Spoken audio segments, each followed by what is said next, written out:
Oh, welcome into the Russ Joy Show. I'm Russ Joy. Figured that out because you're smart. It's also the name of the show. And welcome in. Flyers Twitter is on fire. The Philadelphia Flyers are in the midst of what many, I guess, are now considering a very underwhelming free agency period. So we're here to break it all down. I'll be back on Wednesday as well with another show anyway, just for funsies, because there could be more stuff that breaks between now and this time tomorrow. I have no idea. It is a wild day. You know, it's funny. A week or so ago, it looked as though the NBA and the NHL free agency periods were going to go bananagrams, bonkers. And today was a weird one. It legitimately was a strange day because it felt like free agency was done within 2 hours. The most notable story of the day had nothing to do with the Flyers at all. In fact, the most notable story of the day had to go with something that was floated out there for the better part of a couple of days. And there were precursors to it, namely that the Vegas Golden Knights were going to sign Mitch Marner to a lengthy, expensive contract, and that Toronto might ultimately choose to file some kind of a tampering charge against Vegas. Never mind the fact that Vegas and Toronto had been in negotiations, trade negotiations around the trade deadline in a deal that would have centered around Marner and Mikko Rantanen as part of a 3-team deal. No. Just throw that out the window. Toronto is still upset, apparently, and they believe that apparently as far back as a year ago, Marner and the Golden Knights kind of backdoor dealt their way into a potential agreement, which led to Marner cutting off any kind of negotiating with the Leafs at the time. Now, I'm going to say all this really quick off the top. Danny Briere is supposed to meet with the media around 4 o'clock. I have no idea if they're live streaming it. I have no idea if that's going to be something that's going to happen way after the fact or if there's a recording that's going to get released. I'm checking Twitter just to see if it happens. Now, if it does, we'll throw out to Danny's comments to kind of break down everything that happened today. Now, what should not be a total surprise to everyone, if you've been paying attention here or over on Snow the Goalie or wherever you get your Flyers news, there was not really much of a thought that the Flyers were going to be major players in free agency. Not a single soul with any kind of credibility tried to tell you that Mitch Marner was going to come sit down and have a visit with the Flyers. We knew that centers that maybe in theory could have helped this team, but they would have had no interest in playing here, like Bennett and Tavares, were off the board. And so you kind of go into today saying, all right, what's going to happen if you're a Flyers fan? What is the team actually going to be able to do? Because yes, they have some cap space. Not a ton. They had some cap space. And they didn't have a lot of great free agent targets to go after. We knew that they needed, by the time free agency was over, they would need a goalie. I would have preferred a number one goalie. What they ended up getting is a backup. We'll talk about him in a little bit. They would need another center, if for no other reason than take a little bit more pressure off of Jet Lashenko having to come up next year and be here the entire season. We talked about this on Monday's show that I ultimately think that the Flyers right now are probably leaning toward having Lashenko go back to Guelph for one more year. And then maybe late in the season, he could be a call-up. Maybe he could end up being a guy that goes to play with the Phantoms late in the season. Like anything could happen, right? So they needed a center. They got a center. Did they overpay that center? I mean, AAV-wise, he's not worth the money they gave him, but it's a one-year contract. And again, just given where they are, you can deal with having a little bit of extra money go to a guy who might not be worth it if it's only a one-year deal. Maybe that's how you avoid having to give a second year. Okay, so they got a center. There was a chance that they were going to need to add size to the blue line. They picked up two guys, neither of whom are particularly good. They picked up two bigger defensemen, 6'2", and I think 6'3", one of whom will probably end up being the number 7 defenseman on this team. Might play a little bit more in the beginning of the season if Risto's not ready to go. I'm pretty sure the last time I had talked to somebody about Risto, they were kind of leaning that he might not be ready for the start of the season, so you have that. And that's pretty much it. Defenseman, center, goalie, as expected. As of right now, as of recording, and it could totally change, it's 4:06 p.m. Eastern Time on July 1st. Things could change. I mean, hell, I got off the show yesterday, and there were like 3 or 4 signings that pretty much went out a day in advance. And we also found out that the Flyers qualified Cam York. So that happened after the show was live. So the most notable name that people have been waiting to hear from, the one that people have been, I think, the most locked and loaded on and wanted an update from is Max Shabanov. And as of right now, no update on that front. It doesn't seem as though Maxim Shabanov has signed with a team. There are things going out that apparently 3, 4, maybe as many as 5 teams are currently in the midst of trying to pursue him. From everything that I've been able to find out, right, Shabanov can only sign an ELC. There's not like some kind of wild way that you could outbid the competition. Now, maybe it's a bonus structure thing, but I've seen people kind of going out of their way to say, oh, well, there are going to be 3, 4, 5 different people or different teams. There's going to be a bidding war. Now, Danny Briere is talking to the media. I'm going to throw it out to Danny. We'll come back here and I'll offer some thoughts on free agency. Let's go over to Flyers GM Danny Briere, who right now is talking to the assembled media in Voorhees. We'll react here, but here's Danny. Let's hear what he has to say about today's signings. Again, none of them are going to knock your socks off. Let's go out to Danny. Somewhere to entice those types of players to come in. So we know that the salaries were very competitive, but where it helps us is it keeps the flexibility moving forward in our favor. How do you see Dvorak fitting into the lineup? I'm excited about him, and then I think one of the enticing part too for him is the opportunities that he's going to have. It's no secret that we're pretty thin in the middle. Couturier and Cates really are the only two for sure. I mean, we hope that Zegras can play center as well, but there's opportunities there for him, probably more than he would have seen somewhere else, and I feel that was probably very enticing for him.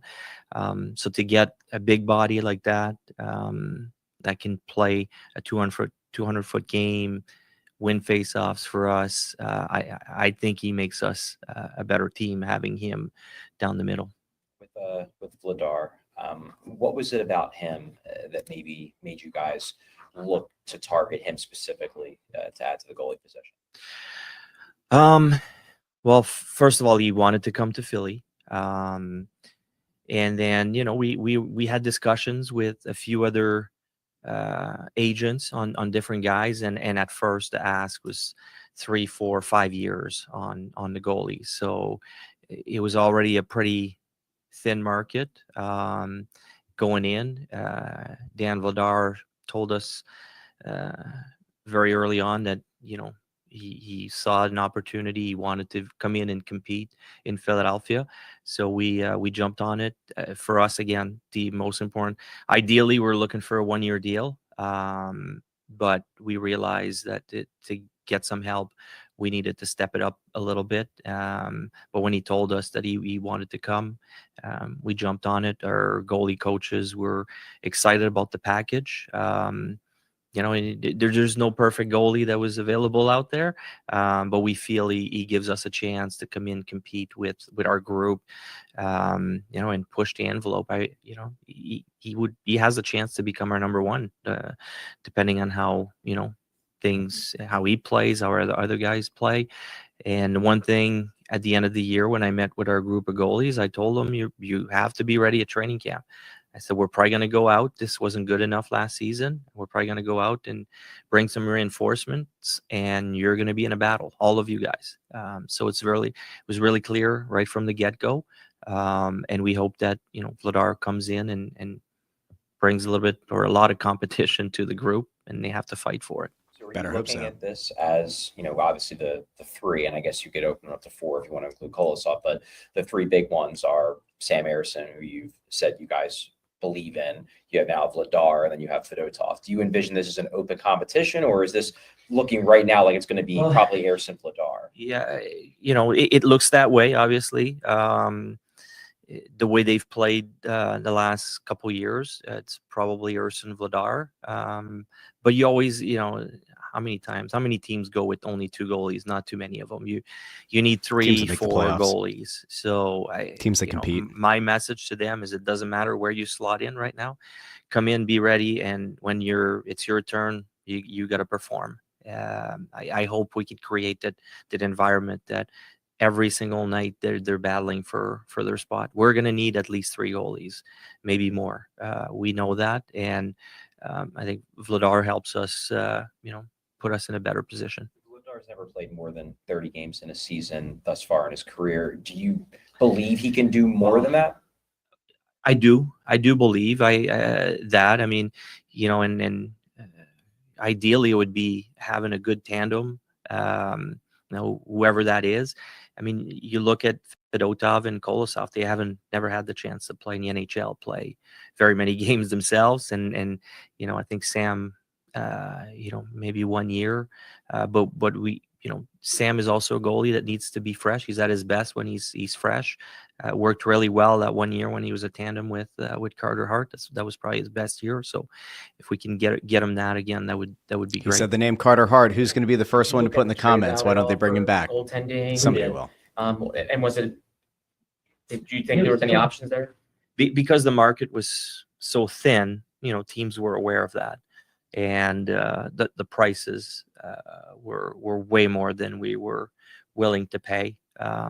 So value-wise, it made more sense to go the free agency route. Can you maybe talk a little bit about the defensemen, Juulsen and Gilbert, and maybe the thought process behind their signings? Yeah, we wanted to, 1 year deal, bigger guys. We've talked in the past about how, a little small on defense. We wanted to bring a little bit of size, especially with Risto going into, missing training camp, possibly the early parts of the season. I've been saying this about the size thing. We wanted to bring them a little bit of size.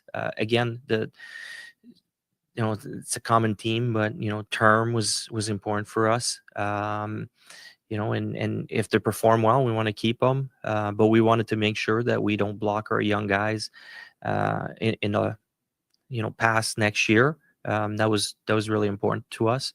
That's why but you're the saying fact that 1 year deals. they bring grit and size is important also. How much involvement was there with Rick Tocchet? Because he obviously knows Juulsen, he obviously knows Dvorak. How much did he play a role in this, and did that kind of make it a little easier to? Well, it's not like he came in and said, I want those guys. They were already a target of ours before going in. And obviously we asked him his opinion of the players. He had good things to say, but it's not like he came in and he decided those are the guys we wanted to have. But we definitely used his opinion. Did that help them coming here? That's a question for them. I have a sense that yes, that's my feeling. The sense that we get from a lot of players around the league is people want to play for Rick Tocchet. He has that approach that we've heard a lot of people love, and his coaching style. So I would think so, but you'd have to ask the players. Dvorak had a career year under Tocchet in Arizona. Just what was Rick's kind of scouting report on him? Well, he loves his overall game. He's a player that is not going to hurt you. Defensively, you can play him against any lines, and that's the interesting part. Like he's matchup wise, it makes his life easier with, Coots being that way, Cates being that way, Luchenko is known as that way. So we have a lot of centermen in the organization. Dorwart is, a little bit that way. I'm not saying they're all ready to play right away, but Dorwart's picture was hanging that can go and play in the war room against any of the top lines. You don't have to worry about matchup. So, that was interesting on Dvorak's side, the face-off, the penalty kill. And he's a big body. He might get some power play time. I think he said he had some power play time with him in Arizona before. So just overall, I think he makes us deeper down the middle. Does the Dvorak signing block Luchenko from making the team this year? No.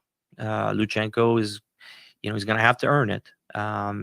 It's not like we have him slotted in, giving him a spot. He's going to have to earn it. We'll see how training camp goes for him. But the way he played last year at camp and early in the season, if he keeps improving, and also how he played in the playoffs, down the stretch and in the playoffs in Lehigh Valley. It was really impressive. So hopefully he keeps on that streak going, and he could end up on the team. So if he earns it, then you would maybe move one of the other guys over to wing to accommodate him. We and that's kind of, we have different options. Dvorak that can play are wing. presenting Can play themselves left too. wing. Is before we were trying to jam a winger as a center. That's a lot tougher. When you have centers, it's a lot easier to move them on the wing. Noah Cates is an example. Zegras the last few years has played on the wing, so Be it's pretty a lot bad. easier If to they had to move a Zegras to center center, the wing or than from the center other to way wing would be around. bad. So I'm not worried about that. Sorry. What was your overall take on today? Did you satisfy?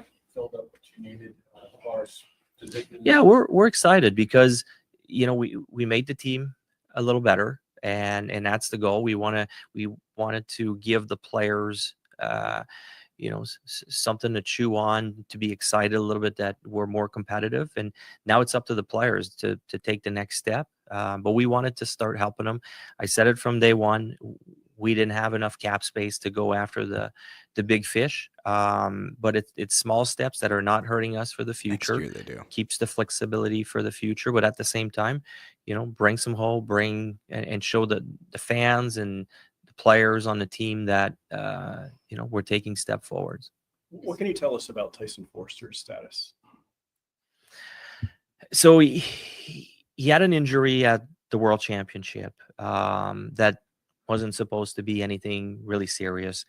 Came back here, and there's some infection that set in to the elbow, and then it just got worse. So he came and saw our doctors and decided they had to go in and remove the infection. What I'm finding out is it takes a long time for all the samples to come back negative, and that's what we're still waiting on. We don't know, and at that point we'll reevaluate and see if more needs to be done, or if we're lucky enough that's the end of it, then he can move on and be ready for the start of the season. But there's no guarantee of that, so we're sitting and waiting right now to see how serious it is or not. Was there a thought at all today of trying to find somebody that could potentially fill in for him if in fact Tyson? Yeah, he has to miss a lot. No,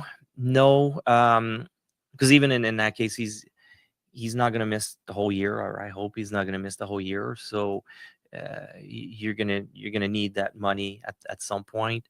We have some young guys. Maybe if he does have to miss early in the season, that maybe they step up. Maybe it's an Alex Bump. Maybe it's Porter Martone.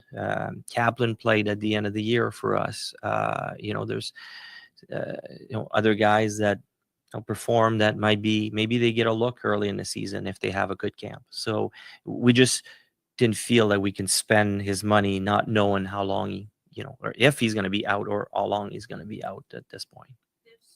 A twofold question. Do you feel like you're done with what you need? And then I guess the follow-up is that because you're kind of close to the cap, is there the thought of putting like a Ryan Ellis, or maybe even, I guess, Risto if he misses some considerable amount of time on long term? Yeah. So you haven't really used it in the past. Correct. Are we done? Look, we're always open for business. I've always said that.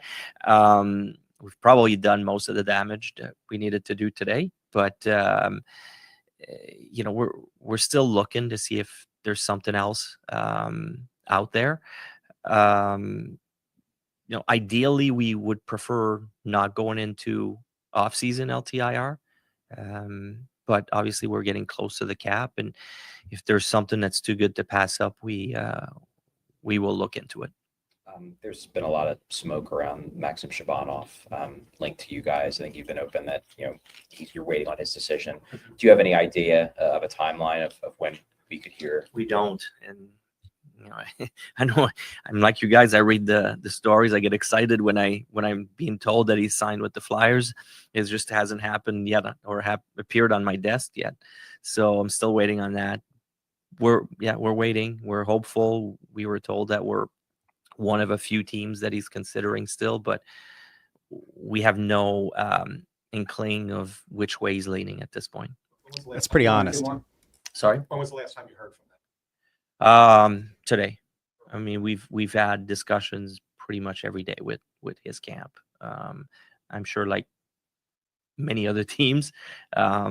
So we're hopeful that he chooses the Flyers with, the opportunities that we can provide. When it comes to Vladar, who do you lean on in the organization to evaluate the goalies? I guess because you're not a goalie, you never played goalie, right? And I shot on a lot of goalies. Did you? Yeah, I know, but a lot of coaches and general managers be like, I don't know anything about goaltending. I was never a goalie. Who do you lean on to maybe whittle down the field of guys you're looking at and ultimately come to a decision on? Yeah, Kim Dillabaugh has a big say in the goalies that we were looking at and the goalies that were available and made sense. So Kim has a big say. Curious, your 4 centers right now, if it ends up being this way, is Zegras, Couturier, Cates, and now Dvorak. They're all left shot. Is any thought of getting a righty kind of important? Ideally, they're tough to find. Yeah. We looked into it. We're aware of that. Jet Luchenko is a righty. But it's like the right shot defenseman. A lot of teams are having a hard time finding him, and for some reason, if you look especially on our prospect board, they're all righties. Sometimes it just happens that way. You mentioned Kim Dillabaugh. He's the only major coach, not video, but major coach who's returning. Some people, look at the goalie struggles and they maybe wonder why, Kim is stuck around under Rick Tocchet. Why do you still have confidence that he's the right guy? Yeah, we believe in him. We feel he's done a good job. It's more than that. Unfortunately, I mean the Carter Hart situation. Carter was going on the right track. Urson was on the right track. He was doing a really good job with them, and unfortunately, that went sideways and put us in a little bit of a bind for the last year and a half. So we feel he's earned it before, and hopefully it was just a bad year last year, and our goalies get back on track, and he deserved to have a look. Thank you, guys. All right, so there's Danny Briere. A lot to unpack from that media availability. Probably the thing that stands out the most, right, is the Shabanov answer and the transparency that, they've been talking to his camp almost every day. And he's seeing the stuff that says that they've signed him, but it's not on his desk. And how do I put this? I seem to have found myself in a Twitter spat with people from, I can't actually figure out which ones work for Liberty Yell and which ones don't. But what I've started to find is there's this group of people on Twitter that for whatever reason, and it might be because I said that their guy who said he had intel that Danny sealed the deal with Shabanov almost a month ago was full of shit. Apparently that upset them. And so now every chance they get, they like to try to do this weird little gang up thing on Twitter. And then I saw somebody say, you should mute them. I don't mute people. I just don't. I probably should. I'd probably be a lot happier if I muted people, but I don't because I enjoy the banter. But Shabanov isn't signed yet. Now he might sign, but let me just throw this out to you really quickly, right? To all the people who said Shabanov is signed, Shabanov is going to sign on July 1st. Danny Briere just met with the media, right? On what some would consider, many on Twitter, which if you want to believe those people or not, think was an underwhelming day. I don't know what their expectations were, but some are saying an underwhelming day. I'd say in line with what I'd expect. He just met with the media. Danny could have come out and said, we have signed Maxim Shabanov. He could have, right? If he had signed him. But he hasn't signed him. Now, he still might. But then doesn't that mean that all the people who said a month ago or 2 weeks ago or 3 weeks ago that Shabanov had signed with the Flyers, doesn't that now mean that they're all full of shit? Because you would think that here on July 1st, as all these free agents are coming off the board, and now the GM of the team has come out and said, no, nothing has come across my desk yet. And we'd like to hear that we're the ones that he chose. Doesn't that kind of make my whole point for me? Doesn't that like make the whole fucking point again? This is why I get so unfathomably frustrated, right? You will not see me shy away from confrontation on Twitter because when people are being ridiculous, I call them out on it. You can tell which people have never had to face any kind of conflict in regards to any of their work before. And then somebody who, like, for better or worse, used to do a lot of blogging on Crossing Broad when the comment section was live. That was a cesspool for a very long time, for a number of years. And that, like, I don't know, maybe that gave me a little bit of hardening, right? Like, maybe that's what made me ultimately feel like, all right, fine, I'll throw down. It's totally fine. And by the way, any of the people who like to, like, throw their little jabs and their little shit on Twitter, you are more than welcome. I will welcome you onto the show. And if you want next season, you can come find Snow the Goalie, come find the Press Row Show at every Flyers home game, and I will certainly sit down and have a chat. No problem whatsoever. But like Briere just said, he didn't sign Shabanov. Now he still might. Things might change, but they haven't signed him yet. So again, to the guys that are over at Liberty Yell or wherever they write for or wherever they podcast for or whatever they do other than be miserable on Twitter, to those guys, I just very clearly and plainly state, your guy didn't have intel that they sealed the deal with Shabanov a month ago. I will also point out that a week and a half prior to that shit starting to go around, right, which coincided with, Matvey Mishkov and Igor Zamula are following Shabanov and vice versa. That all coincided with the intel thing. A week and a half before that, Sanfilippo reported over on Patterson that the Flyers were one of 3 potential teams that Shabanov would consider. And I'd go even farther back, and I think it was February, is when things started coming out that Shabanov might consider going to the NHL in the upcoming season. So I'm just throwing this stuff out there, right? I don't know where all these people like get this like bullshit idea in their head. They're like, oh yeah, we'll just start throwing some mud. No one will ever care. They'll just back down. No, bring it. We'll have fun. While I'm on this, while I am on this fight back at people thing, I want to clarify one other thing because it came out today that Tyson Forster, who we just heard Danny Briere talk about, Tyson Forster has an injury. We brought this up on Snow the Goalie on June 24th. I have seen the same people that puffed out their chests about Danny sealing the deal with Shabanov a month ago. I have seen those same people today try to take a big old dump on the fact that we brought this up on Snow the Goalie on the 24th. And so I'm going to play for you the clip from Snow the Goalie. I'm going to play 2 clips that came from that episode. We were in the midst of talking about potential targets, about some things that could happen. And there were some funny quotes that came up on the screen, including something about, has Shabanov already done his 1 year of military service? Harkening back to Fedotov. There was another thing on there about Russian disinformation. Who could imagine? And then somebody putting together the Shabanov, Zegras, and Mishkov line with a heart. I'm going to play for you the clips because if you had just gone around Flyers Twitter today, you would have thought that myself and Anthony Sanfilippo on June 24th decided we were going to dance on Tyson Forster's grave and that we were actively thrilled that he's injured. That's what you would, if you listened to those guys at Liberty Yell or wherever the fuck they're associated with, you would assume that we were overjoyed that Tyson Forster was hurt. Now, again, I would encourage you, if you want, the June 24th episode, you can find it. It's around like the 39-minute mark. Watch the context leading into it, and then take a look at the stuff on the screen. All right, I'll play it. Unfiltered. You might agree with me, you might disagree. Let's go. We'll have a little bit of fun. Starting off with the, there's the Russian military quote. Here we go. Look, there's going to be other stuff that comes out, right, in the next week. That people are going to be surprised by. Let's just put it that way, right? Notice that my inflection turned because I wasn't sure where he was going with it, but then it hits. Okay.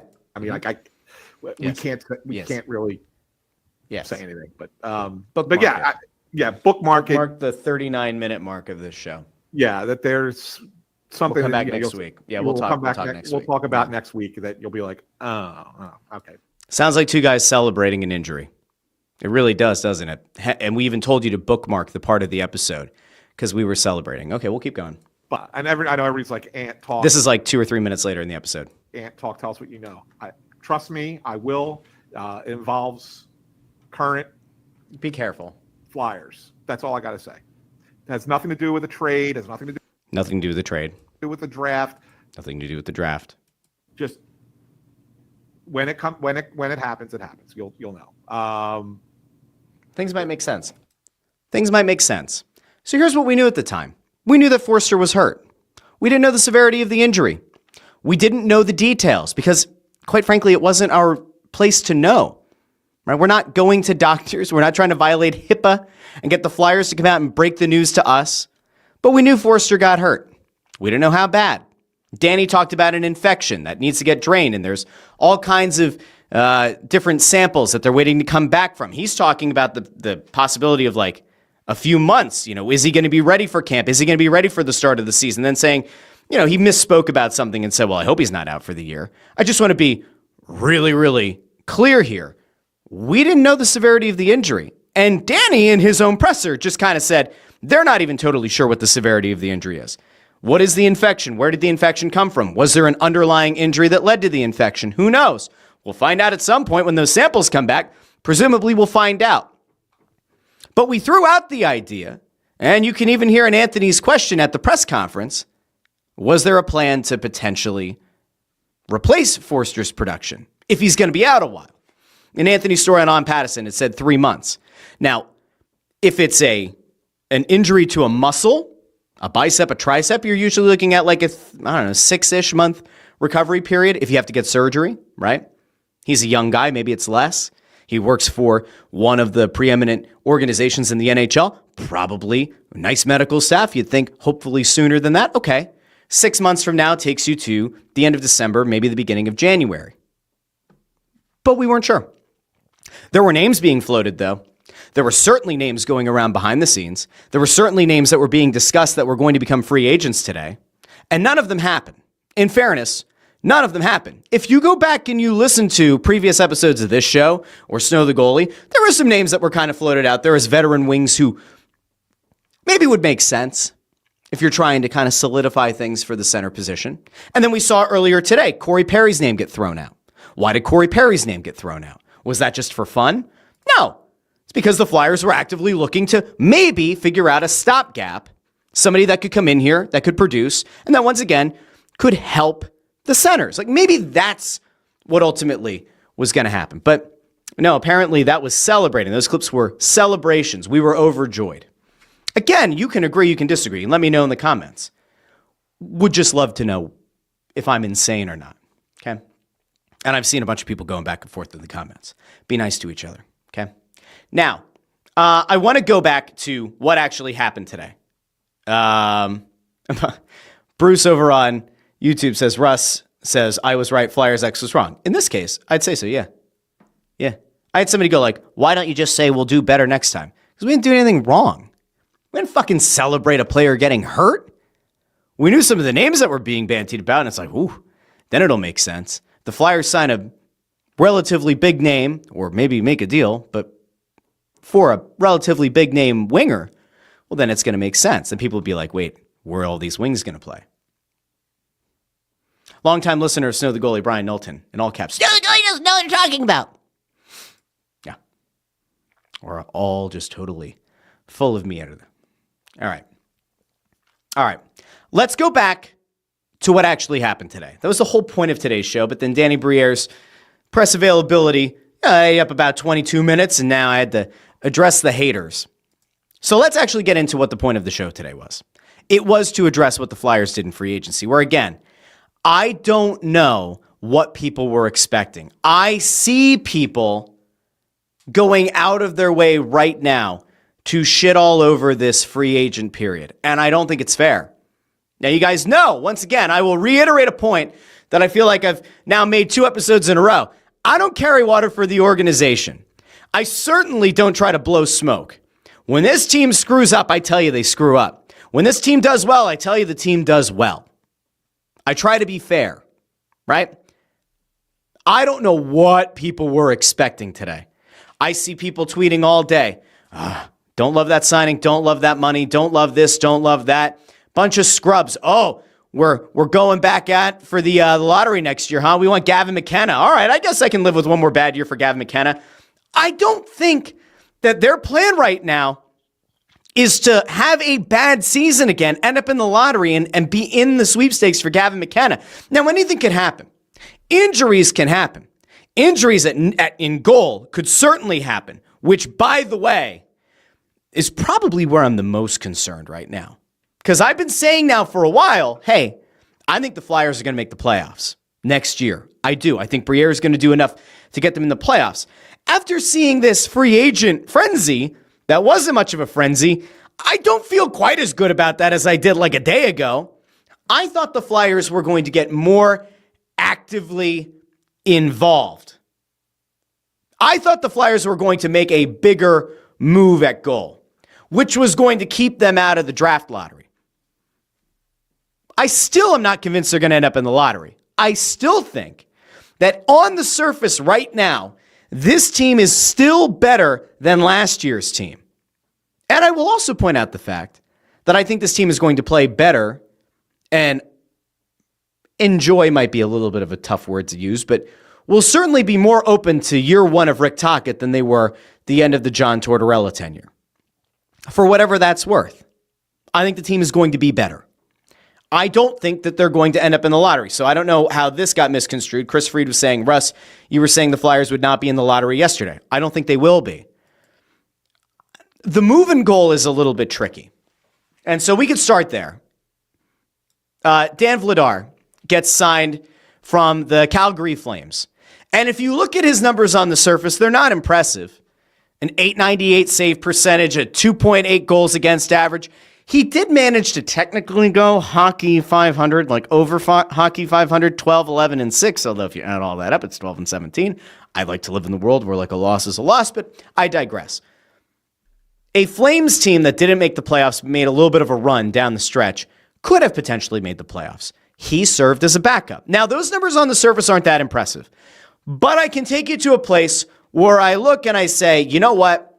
His end of the season was actually considerably better than what the numbers might otherwise tell you. And here are some numbers that maybe will make you feel a little bit better. Last March, he started 5 games, had a 2.34 goals against, and a .910 save percentage. Doesn't knock your socks off. He went 3-1-0 in those starts. In February, he only started 2 games, a 1.5 goals against, a .948 save percentage. The thing that maybe makes you feel just a little bit better, just a wee bit better, is that when he had the opportunity to sit out for 3 or more games, right, which is what he's brought in here to be. He's only ever played 30 games in the NHL one time. They're not bringing him in to be a 50-50 starter with Sam Ersson. Now, if Ersson gets hurt again, it's a totally different scenario, and we might look back on this and say this was catastrophic. But when he had 3 or more days of rest, he had a 2.55 goals against, and a .907 save percentage. These are not otherworldly numbers. These are not even great numbers, but they are acceptable for a backup goalie. And if Sam Ersson is going to prove whether or not he's the guy, this is his last chance.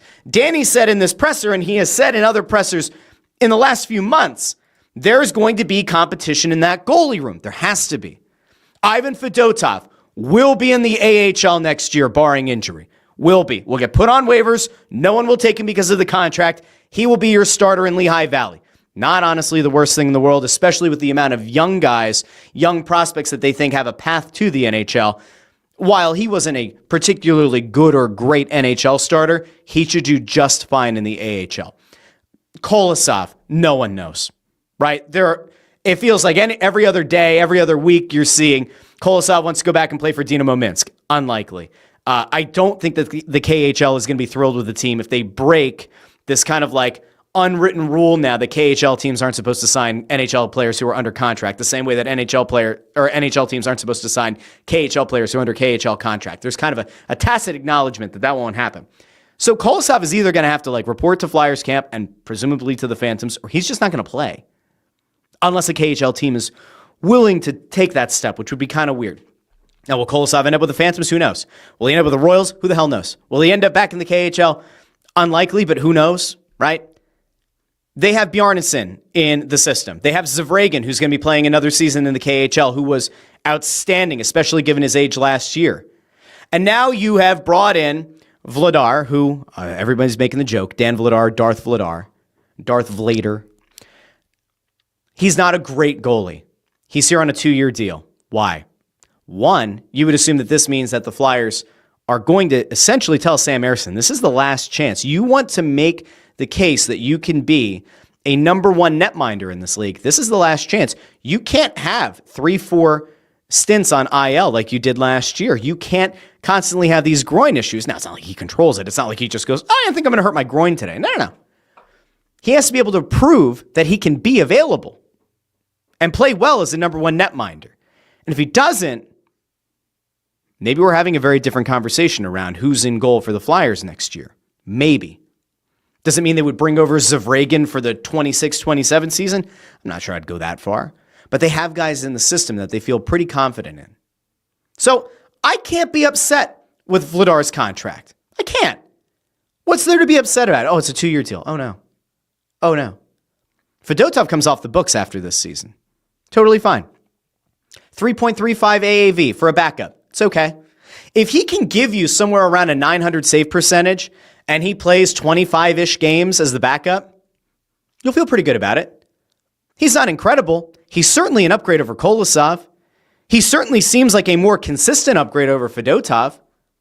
If Ersson can be healthy and play anything like even a 1A or a guy who needs to be in a tandem but is like better than last year and certainly not as injured as last year, the Flyers team should be better as a whole, like on the whole, and should actually have a chance to make the playoffs. All right, so then that was one that had some people incensed. The one that really seemed to piss people off was Christian Dvorak, which I understand from an AAV perspective. He signs a 1-year deal for $5.4 million. I think Kevin Weeks is the one who pointed out that it was a 1-year, $4.5 million AAV contract, and people lost their minds at 4.5, and then he had to take it down and say, actually, it was 5.4. I had it backwards. Now, is it a great signing? No. 5.4 is way more than you should be paying a guy who probably is going to be your 4C, unless they're insane and they make him the 3C and put Cates as the 4C. Maybe that'll happen. I don't know why it would, but maybe it will. So you can get yourself worked up about it. You can get upset about it, I guess, if you want. But you are solidifying right down the middle. And what this essentially does is remove that feeling and that expectation from the fans. Jet Lashenko has to make the team. You've gotten rid of it now.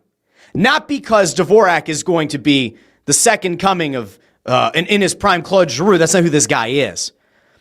He's a 55% face-off guy. He does play a vital role on the PK. He's going to give you quality minutes in the bottom six. It's not a bad thing. By the way, he can play left wing. So if you end up in a scenario where Jet Lashenko rocks your socks off, just blows you away in camp again and forces his way onto the opening night roster, guess what? He can play wing. He can be your extra forward for a little bit. You obviously hope not at that cap hit, but he can play wing. And if Lashenko struggles after 8 or 9 games like he did last year, he kind of tapered off a bit. He goes back to Guelph, and now you have Dvorak to play 4C. There are certainly worse things in the world. Now, if this had been a 2 or 3 year contract at $4 million, I'd be upset. If it were a 2-year deal at $5 million, I'd be upset. It's a 1-year contract for $5.4 million. Briere said it himself in the presser at the top of the show. It doesn't matter. They had cap space. They weren't going big game hunting this offseason. Okay. Keep this in mind. While I don't like this line of thinking, while I think the Flyers are going to end up making the playoffs or be pretty damn close, if things were to go sideways, if there were injuries, look at what Scott Lawton got you at the deadline last year. Now, I'm not saying that Dvorak is Lawton, but if Dvorak plays well, is a good faceoff guy, can play in a bunch of situations, especially on the PK, be a valuable contributor there will be playoff-bound teams that will want to acquire him at the trade deadline. And yeah, it'll be like, what, $2.7 million left on the contract. You could probably end up picking up an asset. Now, again, I think they're going to make the playoffs. I think they're going to be a much better team. I know that I'm not blown away by Vladar and by Erson, but I think they're going to make the playoffs. There's your little safety net. There's your smash the glass in case of emergency. If things do go sideways, you have a potentially valuable asset in Dvorak. There was the Noah Juulsen signing and the Dennis Gilbert signing, and it seems like they're going for size, right? Like 6'2", 6'3". Neither of these guys are going to be competing to play on the second pair. These guys are probably competing for the 7th defenseman spot on the team. Again, there have been conflicting bits of info about Rasmus Ristolainen. Will he be ready for the start of the season? Will he not be ready for the start of the season? Remains to be seen. I kind of think he won't be. But if he is, all right, then it's a battle for your 7th spot. You could make the case that it would have been great to see Helge Grans. Well, I don't want Helge Grans to be the 7th. I don't. I'd rather see Helge Grans get consistent playing time with the Phantoms. And then if there's an injury to somebody of value on your team, I'd rather see him get more consistent playing time there and then get the call up than just sit in the press box. I don't think that's ultimately good for his development. You shouldn't either. So those guys, that doesn't bother me.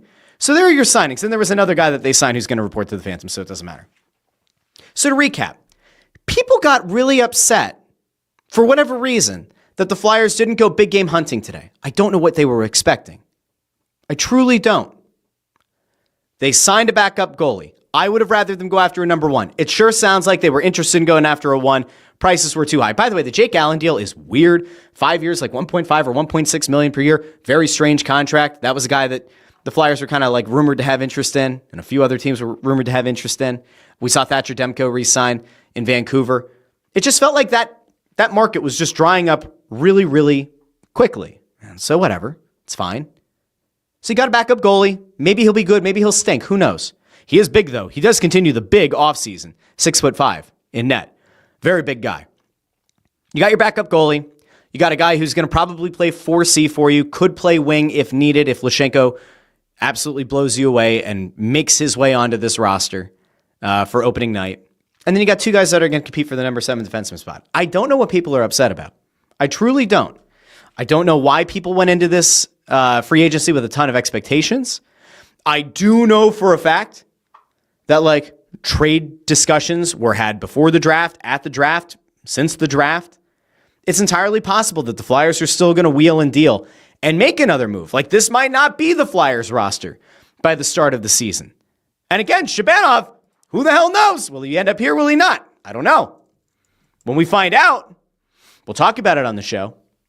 But Danny just got done telling you, they haven't heard. They've talked to his camp. They know that they are one of a few teams that his camp is talking to, but it hasn't happened yet.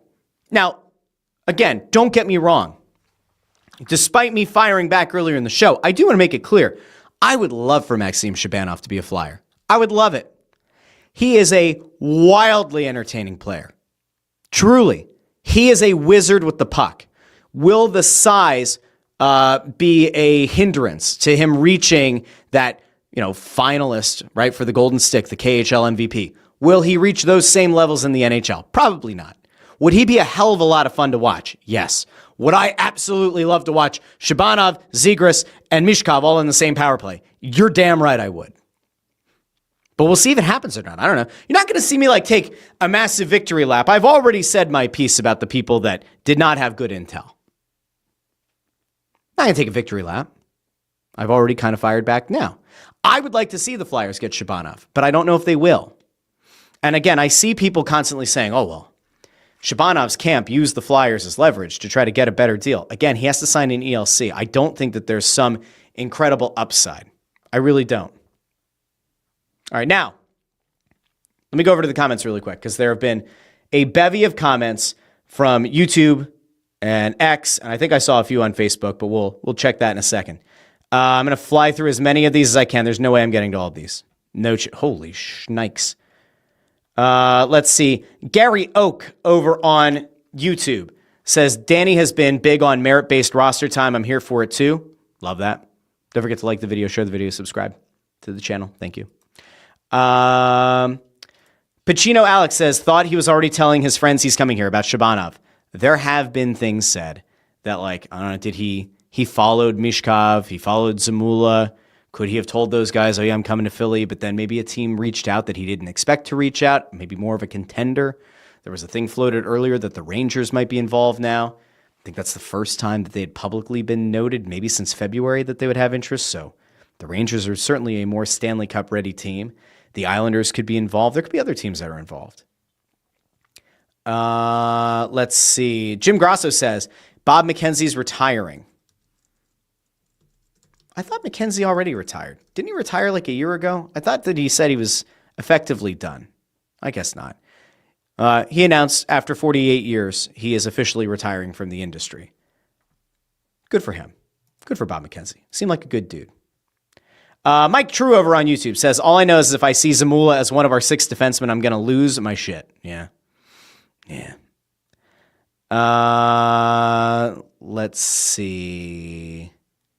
Oh, I see a comment. I'm not going to put that one up, but I know what that's referencing. Adam Glicka says, hashtag let's go Flyers. Reed DeFord says, the only thing I care about watching is a video of Jonesy and Danny B picking up Maxim from JFK this afternoon. Doesn't seem like it. Kenny Jones says, good afternoon, Russ. Happy Tuesday. Superfan Eric wants good news. I don't know. Wyatt says, Flyers Twitter is stupid. I think the Dvorak signing could be good depth. Either works or traded at deadline with 50% retained. No Shabanov yet is disappointing. I think it's fair. Not JD says, terrible free agency from the Flyers. Says, Vladar sucks. So does Dvorak. Well, we certainly know how people are feeling today, don't we? Tell me how you really feel. Didi says, Vladar seems okay. I mean, the fun we'll have with the name. Darth Vladar, right, is going to be the joke. We all know that this is going to happen. It's good. Flyers Purgatory says, another can kick. Danny said, we're in the business of adding now. Free agency, only short-term deals for middling players we can move at the deadline. Keep in mind, they continue to say, talk gets said over on Snow the Goalie on draft night, there's a lot of money coming up next year. A ton of money. Now, the concern obviously is if they have a few names circled, there's nothing to preclude those players from re-signing with their current teams and not even giving the Flyers a meeting. There is also the possibility that if things were to go sideways for the Flyers this year and those players hit free agency, that they won't even be interested in coming to a team that can't put it together. It's a gamble, but it's a gamble that they feel like has more upside. Anthony DeGrazio says, Flyers got better this offseason. It's that simple. Now Porter Martone has a legit shot to the team out of camp with the Forster news, less pressure on the organization pushing Lashenko, etc. Yeah, so the Martone thing is kind of tricky. I cannot imagine that Martone, well, if Martone, again, far exceeds expectations, they're not going to shoo him away. He would really have to do a lot for them to have him play, not only to start the season, but for them to sign him for the full year. I think it's far more likely. Maybe you see him for a few games and then he goes down, or they just say, you know what? He looked good in camp. We just don't think he's physically ready yet. Let him go play a year and then come up and be part of the team in 26-27. Let's see. CMZ says Martone making the team would be so sick. It would be pretty cool. It would certainly get people talking. Tim Tobin says, I have no issues with any of the guys they signed based off of the 2 contracts. Certainly seems like they had to overpay to get serviceable guys, but that's okay. Short deals don't set you back. That's correct. That's the big thing. And then Mr. Bone gives an A+ to Briere. If you don't want them to have the cap eaten up so that next year they have the chance to go after those free agents, you can't be upset with a bunch of 1-year deals. And also, who would you have rather them sign? Honestly, let me know in the comments. What goalie, what center was available on the market starting today, July 1st, that they could have signed that would have made you happy and would have made sense for them to sign and for that player to sign here? Jay Grubby says, kind of disappointing day, to be honest. I was hoping to explore the trade market some more and a more exciting goalie option. I agree with the more exciting goalie option, no doubt. I have no idea if Vladar is going to be good. I gave you some numbers and some reasons that I think he might not totally stink. But I agree. I think that the trade market could have been interesting. Obviously, they think that the price to get a goalie through a trade was just far too high. Tom says, disappointing. LOL. Next year is the year we make a splash. Let's see. Tony Lou asks the question I did. Who did everybody want that actually hit the market? The free agent group is thinner than Ariana Grande after an Ozempic shot. Poor Ariana Grande. Anthony DeGrazio asks, My question for the people who are disappointed, who did you actually expect going into the offseason? I'd argue Briere has already exceeded expectations. Steven says, signed a bunch of scrubs. Looks like they're already throwing the season down the drain. They're not. Can guarantee you the thought right now is not, how do we race to the bottom to get Gavin McKenna? That ain't it. Now, if things don't go well, if things go sideways, all right, well, then maybe you throw your hat in. Let's see. Anthony DeGrazia said, remember, Shaw left saying small defensive teams do not win cups. This comes back to why they went after the guys that they did in free agency, 6'2" and 6'3". This is why they used a second-round pick on Carter Amico, who's 6'6". They very clearly think that they need to get bigger on the blue line and across the entire roster as well. Bob Wright over on YouTube says, someone will give Carter Hart a chance if the trial goes away or ends in a not guilty vote. I've been saying, I think I'd be more surprised if he doesn't play in the NHL again than if he does. And was it Weeks today? Like half hour into the TSN special, said that like Edmonton could make sense. Edmonton's home for him. Like who the hell knows? Who the hell knows? It won't be here. All right, here you go. Jay said that Kevin Weeks speculated on TSN. It's like, it ain't going to be the Flyers, though. He will not come back here. They will not bring him back here. I would be absolutely shocked, stunned. Lots of other verbs or adjectives. Yeah, not great. Let's see. Jake Garby says, I'd rather take a chance on untapped upside. I just don't think they had a lot of those guys. Bob asks, does the Tyson Forster injury open the door to Porter Martone? Not totally sure. Again, he'd really have to exceed expectations for him to get like a legit look. I saw somebody say that Puckpedia has the Flyers at about $4.6 million in cap space. It does raise a question about Cam York. It does raise a legitimate question about like, how much money is he going to get? Is there another move to come? It sounds like they clearly think they have a general idea of how much Cam York is ultimately going to cost them. And so they were able to make these moves with that understanding. Also, the fact that Briere is saying that they're still in on Shabanov potentially. It's going to be, a $950,000 contract plus incentives. They don't want to put Ellis on LTIR right away. They wouldn't want to put Risto on LTIR. You have to remember that a big part of it is they need to make sure that they're accruing as much cap as they can going into next season. Or sorry, they want to accrue as much cap as they can going into the trade deadline. Maybe they get a better asset back. Like if things do go sideways, they can get a better asset back if they take on a bad contract for the rest of the year. I don't think that's the part of the rebuild they're in, but you just never know. Let's see. I got to skip around here. David Daniel says, Vladar very good, overpaid Dvorak. Told Meltzer 2 years ago they'd go after Trevor and Christian. Well, then, David, let us know the lottery numbers you play next. Not JD says, we are not making the playoffs with the goalie situation. Might be right. If Erson's healthy, which is a big if, it's a massive if, actually, then you just never know. Gary Oak says Dvorak is a face-off machine with cap going up and it being a one-year contract. He's an amazing signing, especially with the Forster injury. David also says, glad the Flyers got rid of Frost. I mean, again, if you look at what this team was at the start of last year versus what it is right now, kind of hard to argue against getting rid of Frost and Farabee. They didn't exactly find a bevy of success when they went out to Calgary. They could still end up being significantly better. We'll see. Jim Grosso says, do you think Fedotov will start over Bjarnason? Yes, I do. Could Bjarnason win that job with the Phantoms? Yeah. I think they're more likely to go to a guy that's played in the NHL. I could be wrong. Ultimately, like, could Ersson get hurt for a bit? Vladar is the guy. Bjarnason gets a call up. Maybe Fedotov's the guy who comes up. I can't imagine they're going to rock and roll with three goalies for an extended period like they did last year.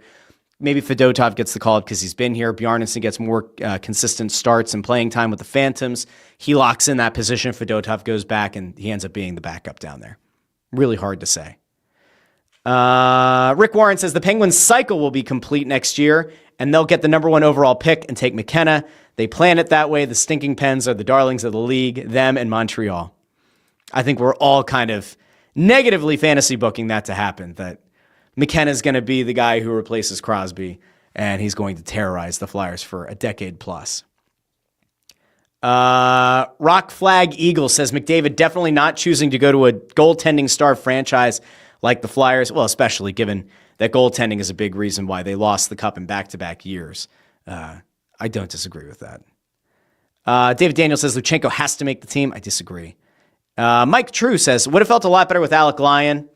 Alex Lyon, he got $1.5 million. Why do we pay Vladar $3.35 when Lyon is the better goaltender? They clearly believed that Vladar is the better goalie. Agree or disagree? I don't know. I don't know. Tony Louis says, reports are out there. Dvorak wanted a 2 or 3 year deal at 3.5, but took a 1 year deal with a higher AAV to go to Philly for a year. Makes sense. Again, if things do go sideways, Dvorak at the trade deadline would probably go to a contender, could make a nice run there, probably increase that point production for whatever that's worth for his role, and then maybe he gets himself a better deal next year as the cap goes up. Let's see.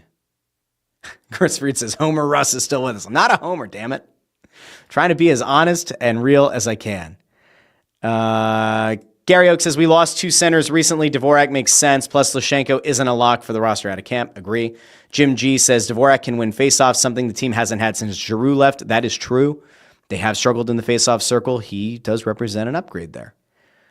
Let's see. Jay Grabby says, expectations for trades. No idea. Who the hell knows what trades are going to look like? Let's see. Rock Flag Eagle says, shouldn't a 7th defenseman already be in the system? Yes, but you don't want your young prospects from the Phantoms to be that guy.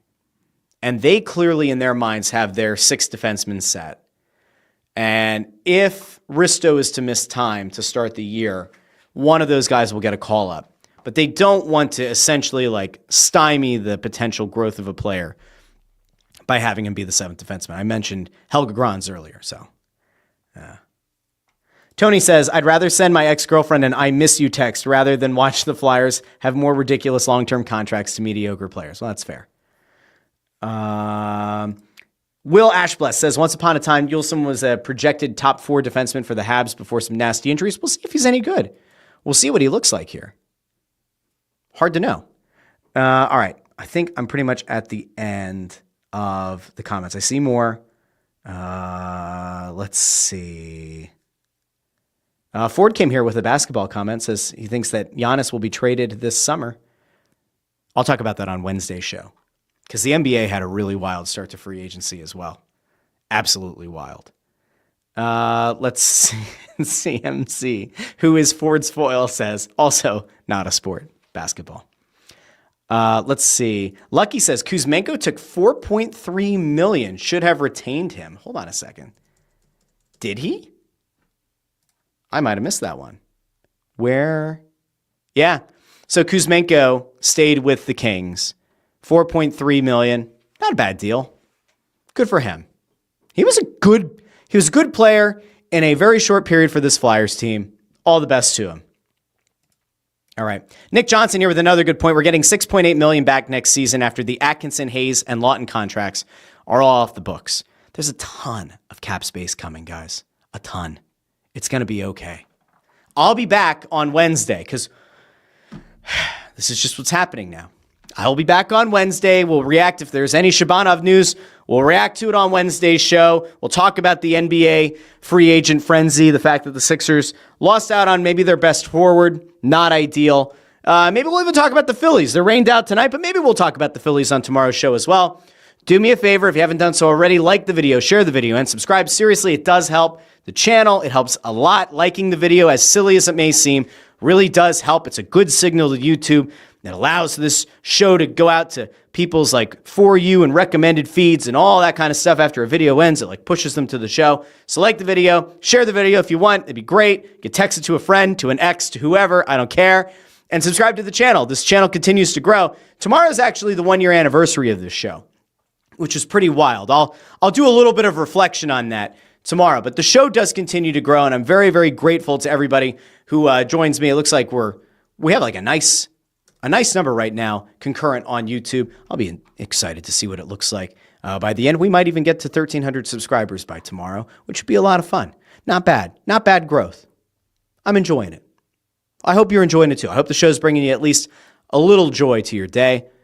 But again, do me a favor if you haven't done so already. Like the video, share the video, subscribe. You can find short form content done by Video Guy Amadeo on YouTube, on Facebook, on Instagram, on TikTok. Hit those videos with a like if you can as well. It just helps us a lot. So thank you. Big thank you to everybody who joined me today for this unannounced trade, free agency extravaganza, instant reaction show, a bonus episode of the Russ Joy Show. Until Wednesday, this has been the Russ Joy Show, and I've been Russ Joy, but you knew that already because you're smart, and it's also the name of the show. Talk to each and every one of you on Wednesday here on the Russ Joy Show. Bye now.